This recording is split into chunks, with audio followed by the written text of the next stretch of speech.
புண்ணியம் பண்ணியிருந்தா மட்டும்தான் வேலுக்கு பூஜை பண்ண முடியும்.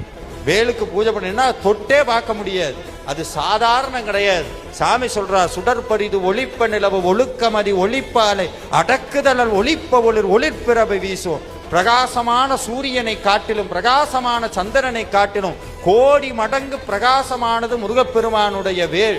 ஏன் அவ்வளவு பிரகாசம்னா, சாமி சிரிச்சுக்கிட்டே அருணகிரிநாதர் சொன்னாடே, எவெல்லாம் வேலை தொடர்ந்து பூஜை பண்றானோ அவனுக்கு ஒரு உண்மை புரியும், அவனுடைய வாழ்க்கையும் கோடி சூரியனை போல பிரகாசமாக மாறும்.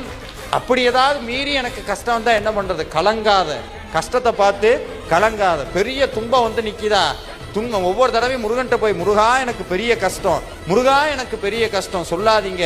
கஷ்டத்துக்கிட்ட போய் சொல்லுங்க, என் முருகன் எவ்வளவு பெருசு தெரியுமா, என் முருகன் எவ்வளவு பெருசு, கைவிடவே மாட்டேன்.